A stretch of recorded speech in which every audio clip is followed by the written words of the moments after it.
The sun glared over the iconic skyline of Boston, Massachusetts, casting long shadows across the field at Harborview Stadium.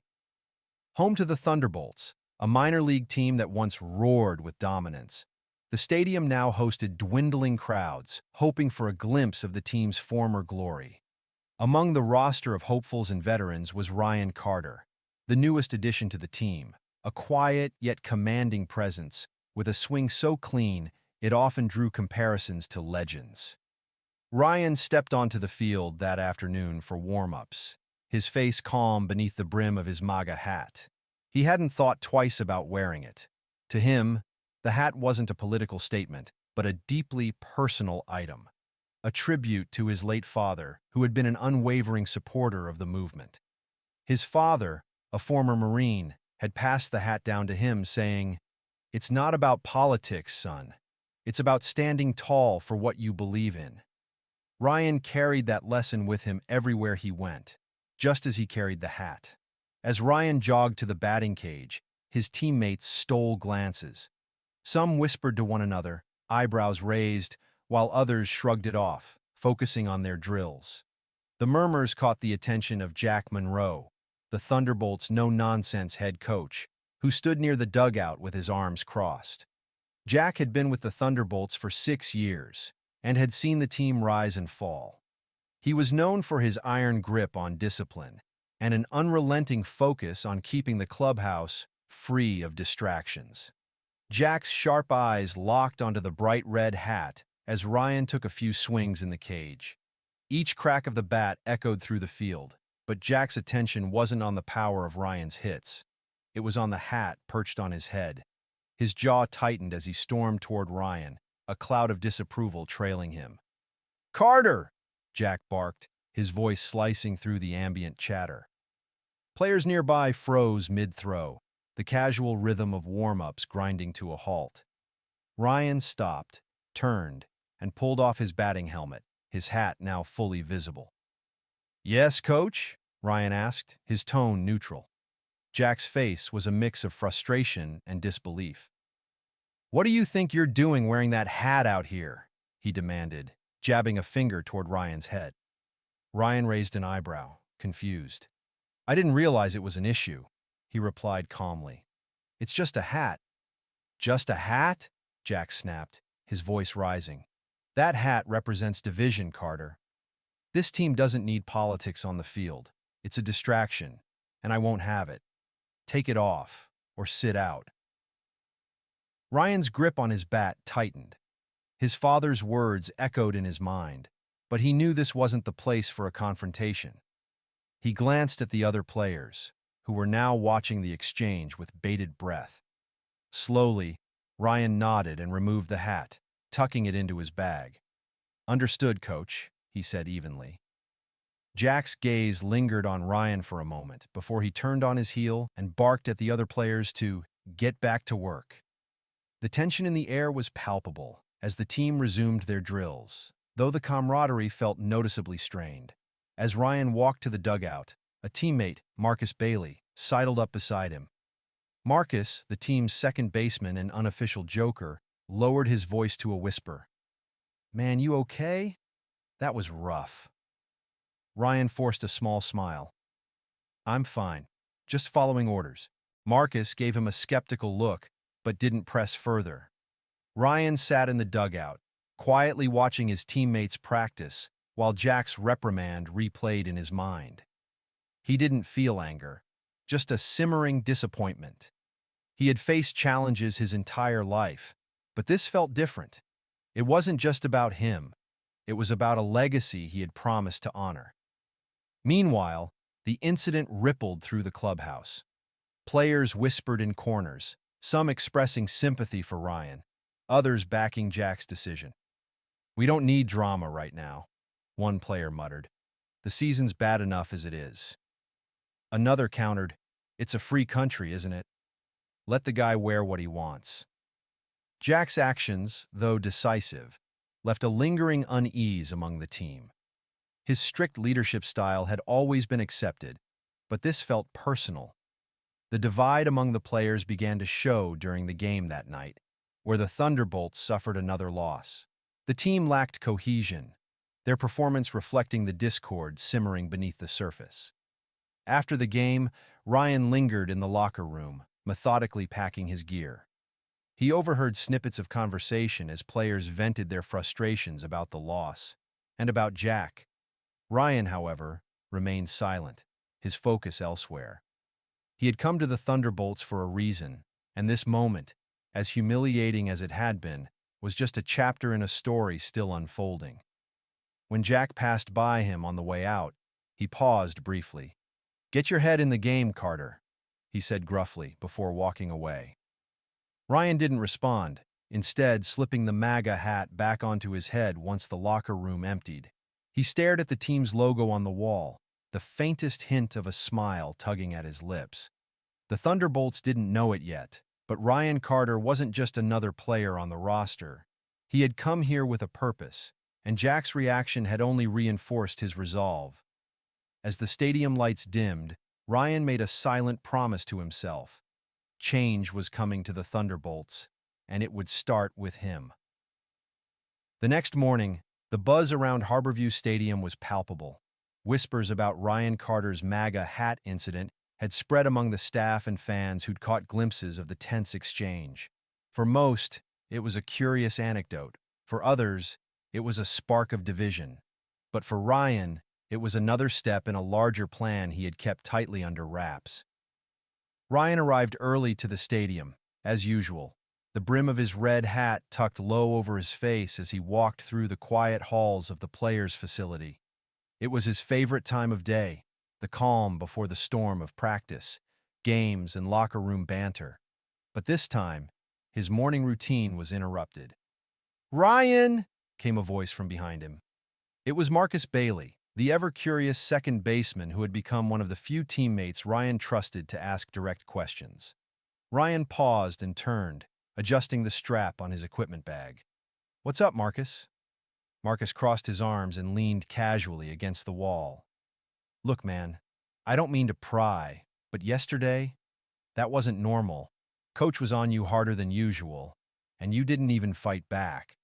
Why?" Ryan hesitated, glancing around to make sure they were alone.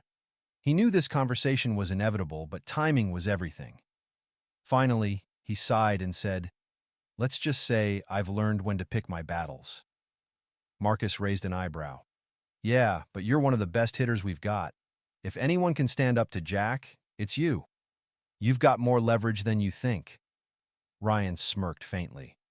"You'd be surprised how much leverage I have." Marcus gave him a quizzical look but didn't press further. Ryan nodded and continued toward the locker room, leaving Marcus to wonder about the cryptic comment.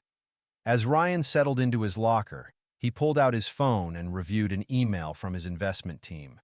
It was a routine update on the acquisition of the Thunderbolts, a deal that had been finalized mere weeks before he joined the roster. Ryan Carter, in addition to being a rising star in the league, was the majority owner of the team. The decision to purchase the Thunderbolts had been deeply personal. Ryan grew up watching the team with his father, cheering from the bleachers as a kid and dreaming of one day stepping onto the field. When the opportunity to buy the struggling franchise arose, it felt like destiny. But Ryan hadn't bought the team just for sentimental reasons.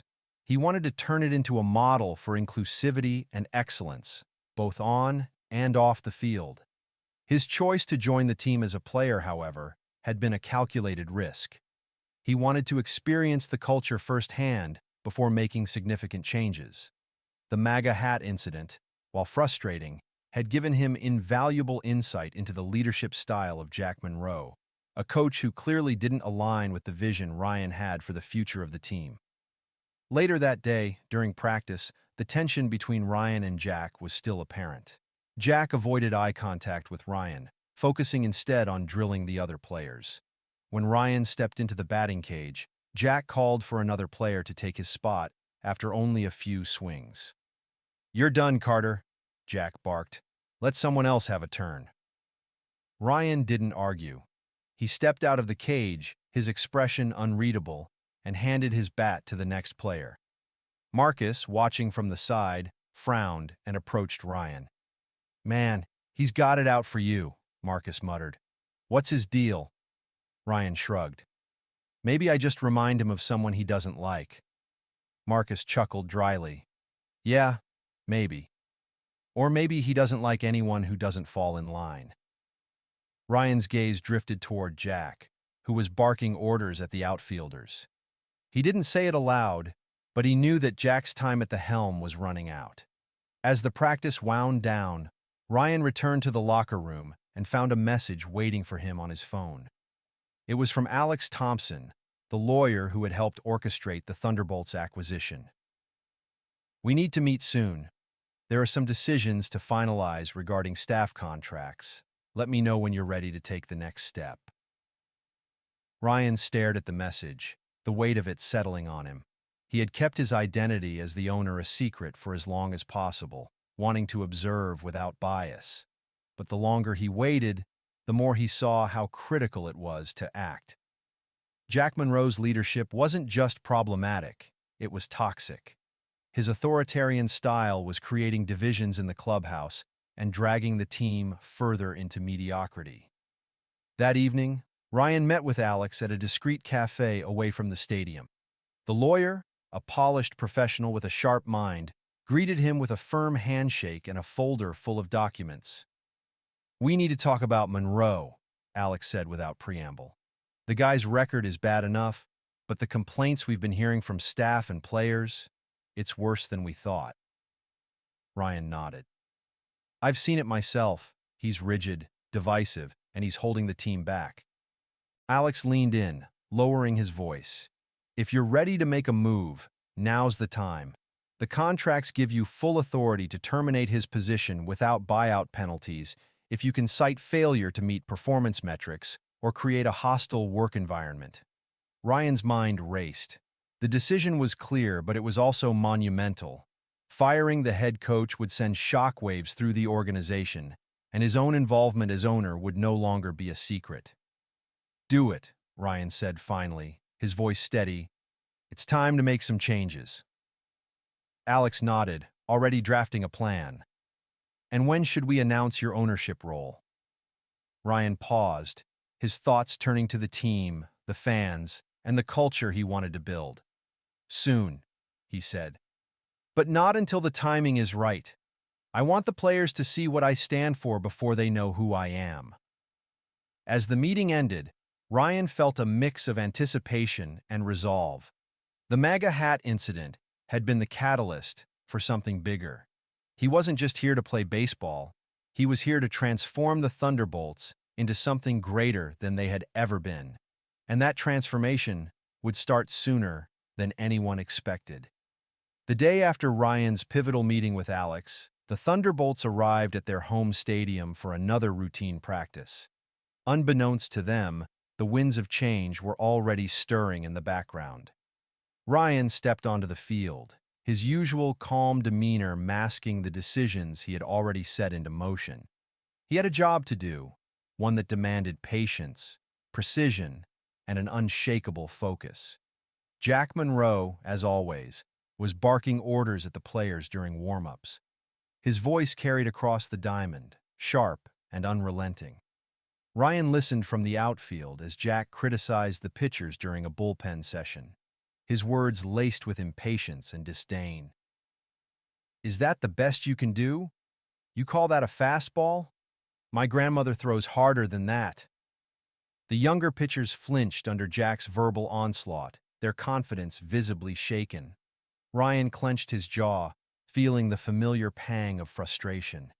It wasn't just the poor leadership. It was the sheer lack of respect for the players who were giving their all. Marcus jogged over to Ryan, a baseball in hand. You hear this guy? Marcus muttered, nodding toward Jack. It's like he's trying to break us before the season even starts. Ryan sighed, running a hand through his hair. It's not just today, Marcus. It's every day. This kind of leadership doesn't build winners. It tears them down. Marcus tilted his head, studying Ryan's tone. You sound like you've got a plan. Ryan didn't respond immediately. Instead, he adjusted his glove and focused on the field. Just keep your head in the game, he said finally. Change is coming. Marcus frowned but didn't press further. He'd learned by now that Ryan often spoke in riddles, revealing only what he wanted others to know. As practice progressed, Ryan observed every detail. He watched how Jack interacted with the coaching staff, how he dismissed input from others, and how he failed to encourage the players who needed support the most.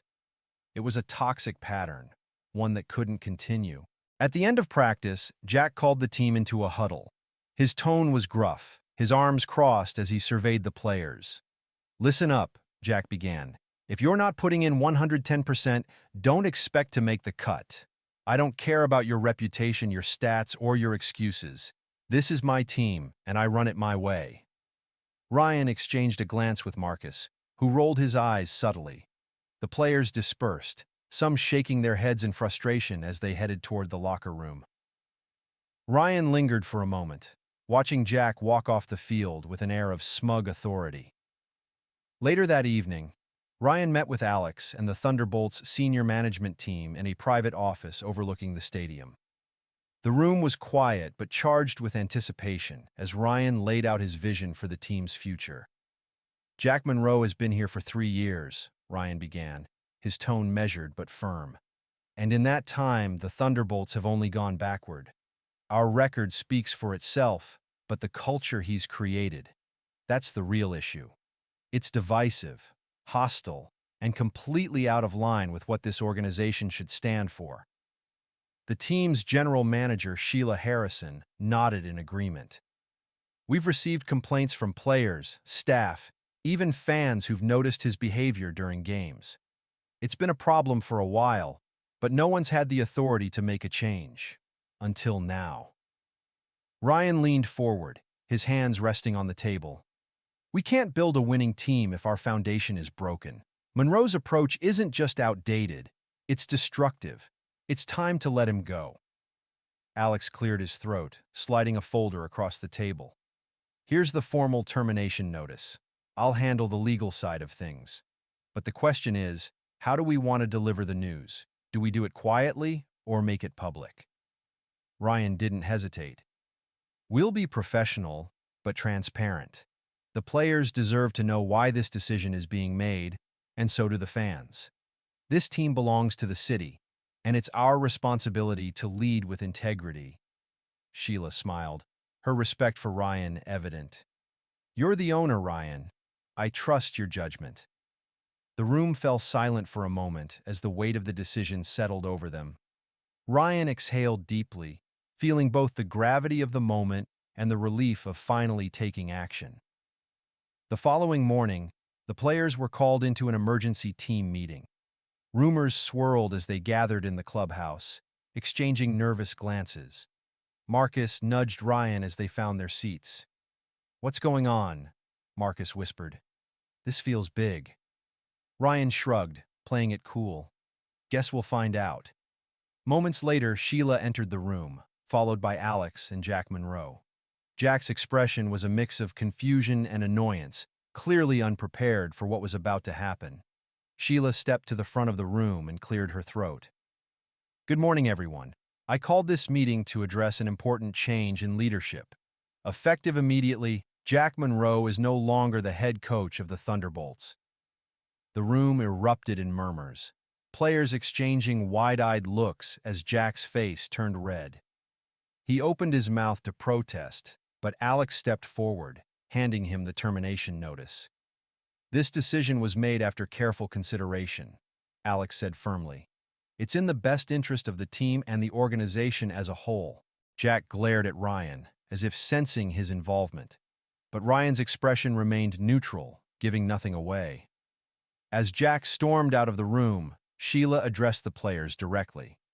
"We understand this is a significant change, but it's a necessary one.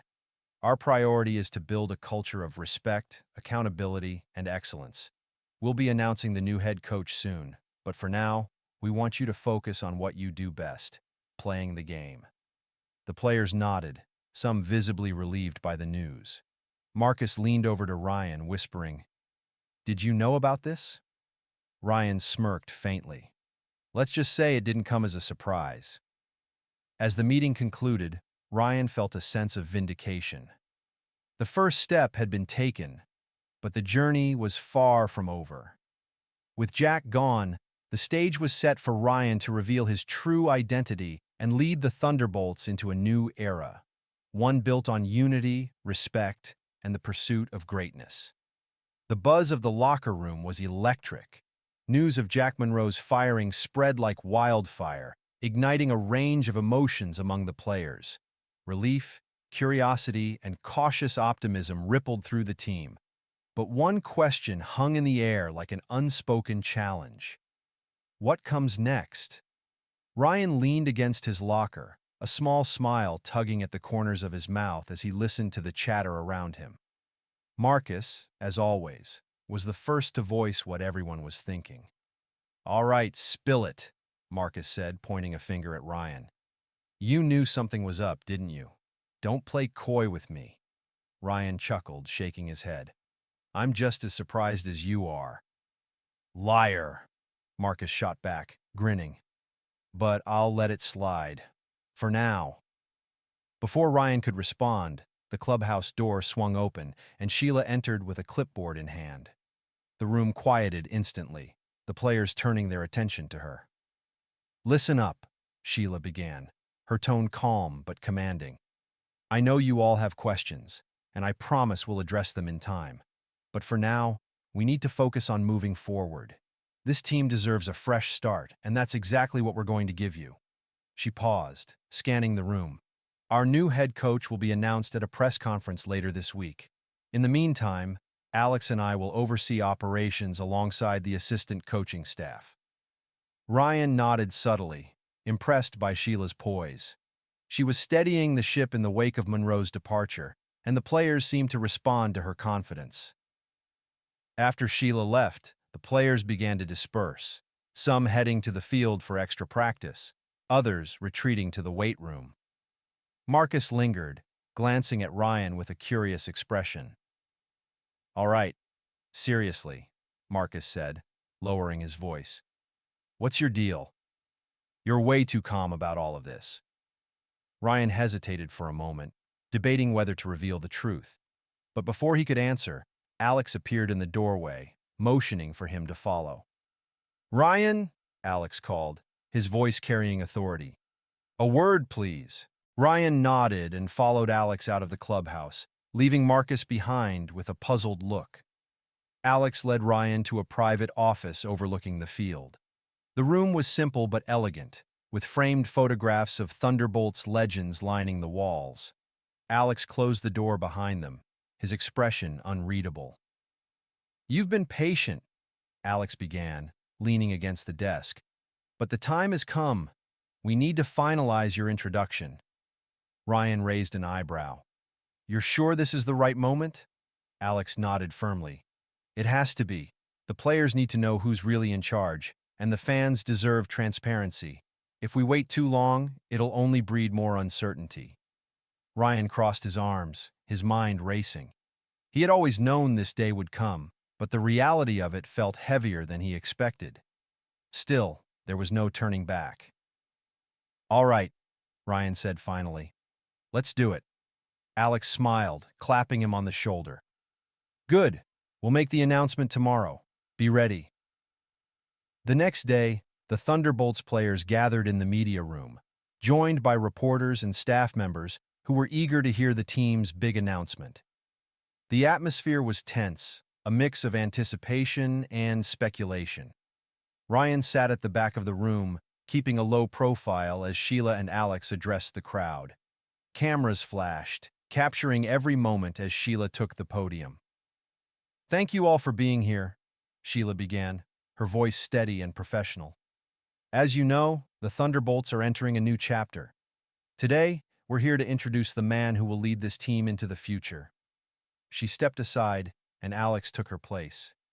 "It's my honor to present the Thunderbolts' new owner, a man who has dedicated his life to this game and understands what it takes to win. Please welcome Ryan Brooks." The room erupted into whispers and gasps as Ryan rose from his seat, his expression calm but resolute. He made his way to the podium, feeling the weight of dozens of eyes on him. The players, in particular, looked stunned, especially Marcus, whose jaw practically hit the floor. "Thank you," Ryan said, his voice firm but humble. "I know this may come as a surprise to some of you. For the past few months, I've been here as one of you, sharing the field, the struggles, and the victories. But today, I'm stepping into a different role." He paused, letting the room settle. "When I bought this team, I didn't do it for headlines or glory. I did it because I believe in the Thunderbolts. I believe in the players, the fans, and the legacy of this organization. But belief isn't enough. We have to act." Ryan's eyes scanned the room, landing on the players he had come to know and respect. Jack Monroe's departure was necessary. His leadership didn't align with the values we need to succeed, not just as a team, but as a family. Moving forward, this will be a team built on respect, accountability, and unity. That's my promise to you. The room was silent for a moment before breaking into applause. The players, though still processing the revelation, seemed to appreciate Ryan's sincerity.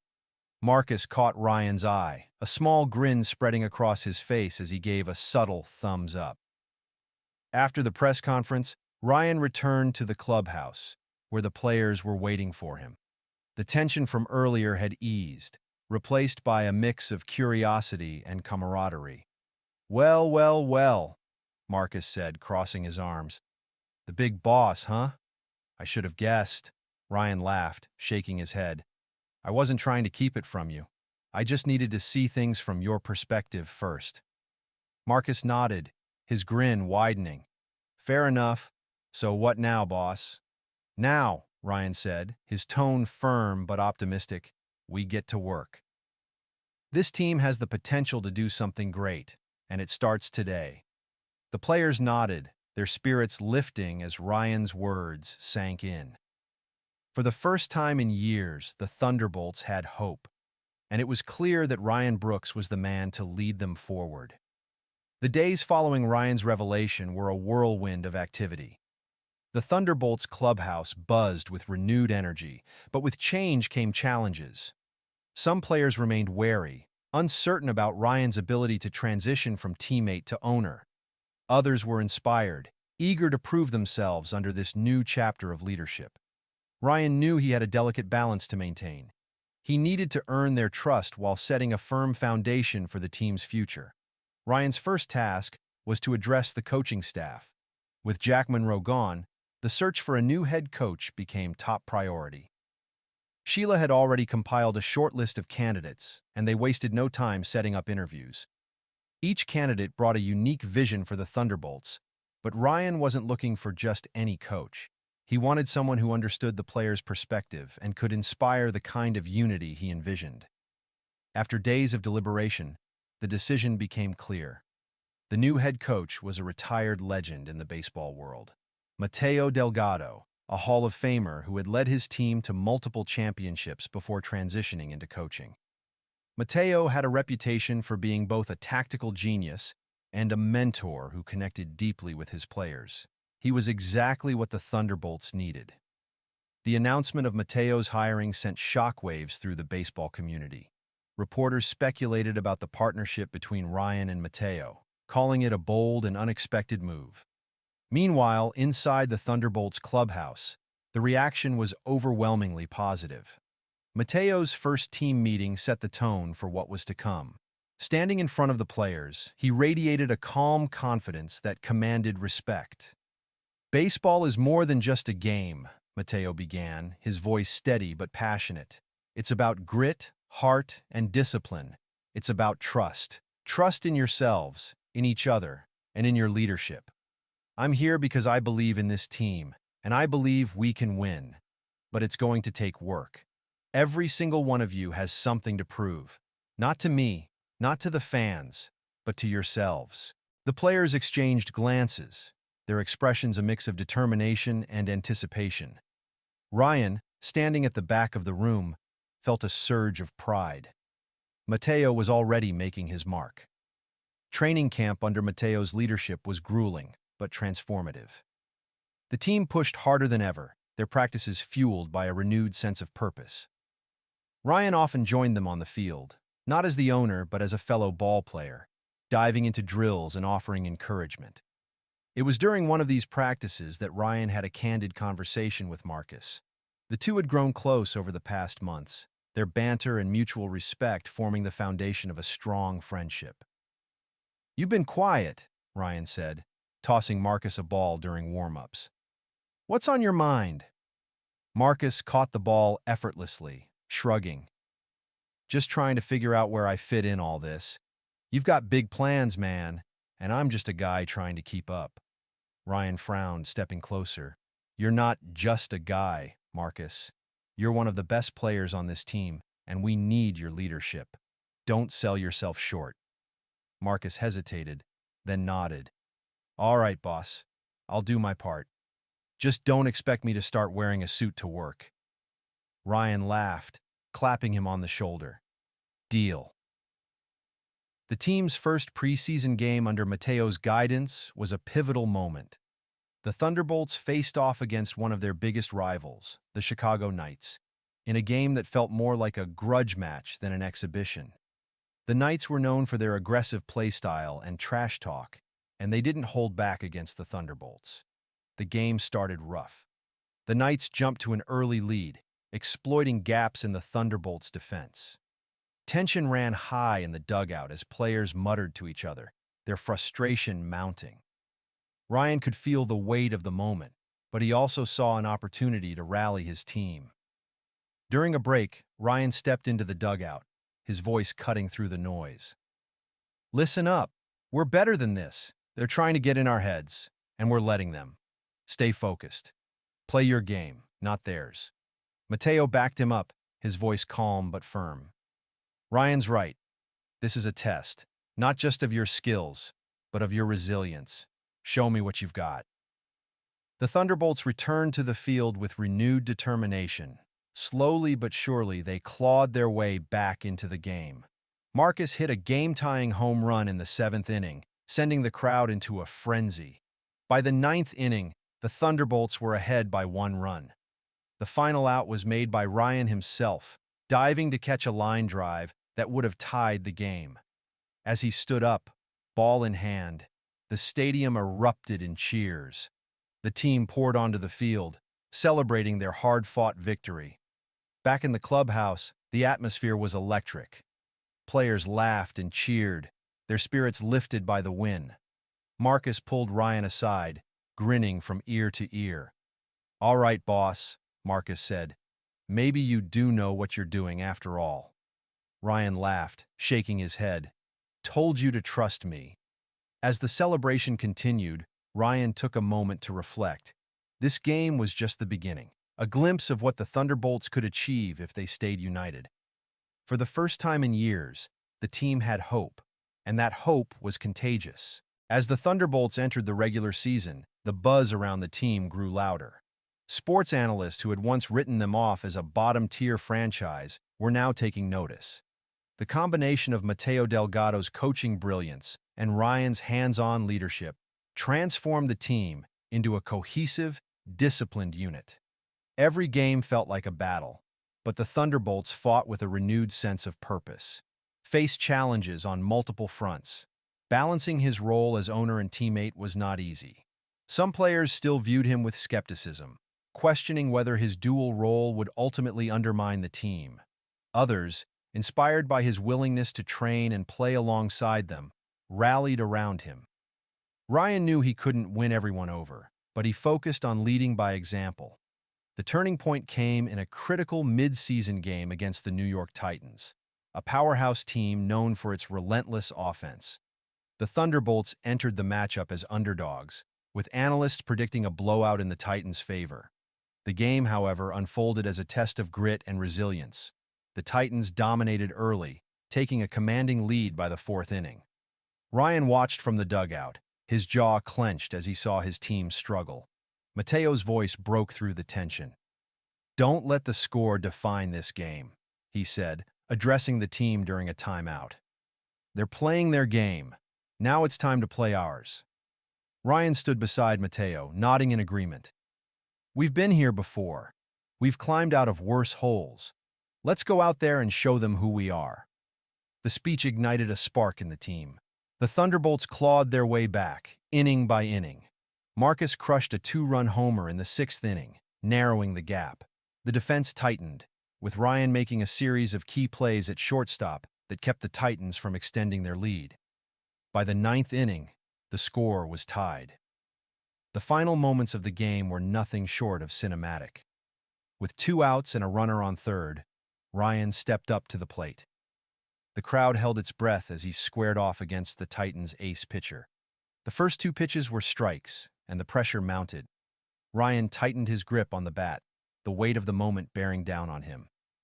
The next pitch came, a fastball right down the middle.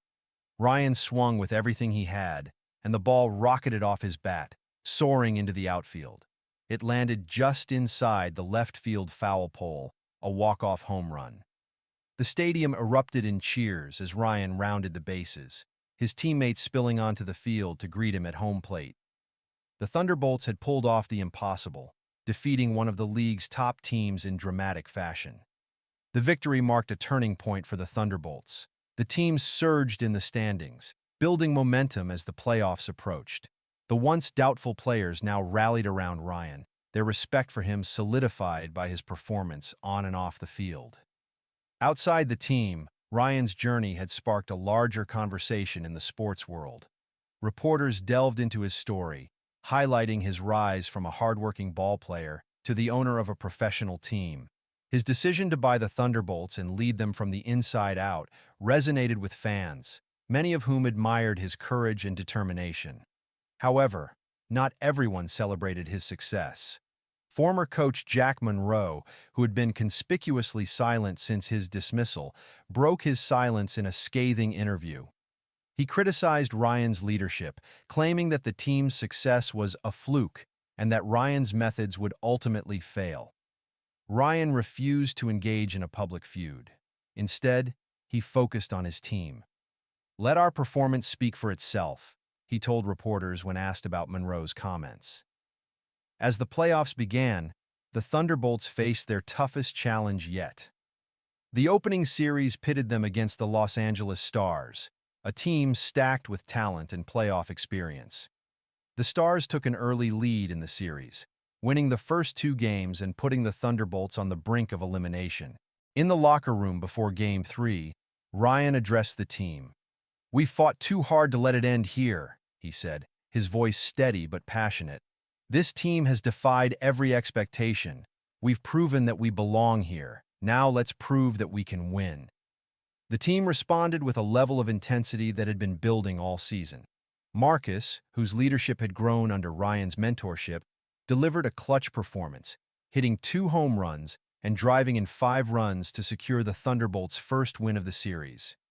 Game 4 was a pitching duel, with the Thunderbolts narrowly edging out the Stars in extra innings. By the time Game 5 rolled around, the Thunderbolts had all the momentum. They dominated from start to finish, securing a decisive victory and advancing to the next round. The Thunderbolts' improbable playoff run captured the nation's attention. Fans rallied behind the underdog team, and Ryan's story became a symbol of perseverance and transformation. By the time they reached the championship series, the Thunderbolts were no longer seen as underdogs. They were contenders. The championship series was a grueling battle, but the Thunderbolts played with heart and determination. Ryan continued to lead by example, delivering clutch hits and key defensive plays. Mateo's strategic brilliance kept the team one step ahead of their opponents. In the final game of the series, with the score tied in the bottom of the 9th inning, Ryan once again found himself at the plate with the game on the line. The stadium fell silent as he stepped into the batter's box, the weight of the championship resting on his shoulders. The pitch came, a breaking ball that hung just long enough for Ryan to connect. The crack of the bat echoed through the stadium as the ball sailed into the stands, a championship-winning home run. As the Thunderbolts celebrated on the field, Ryan stood at the center of it all, overwhelmed by emotion. The journey had been long and filled with challenges, but they had done it. The Thunderbolts were champions. In the press conference after the game, Ryan reflected on the journey. This team represents resilience, he said. We've faced adversity, but we've come out stronger. This championship isn't just for us. It's for every fan who believed in us. Every person who's ever been told they didn't belong. This is proof that anything is possible. The Thunderbolts championship was more than a victory. It was a redemption story that would be remembered for years to come. For Ryan, it was the culmination of a dream and the beginning of a legacy.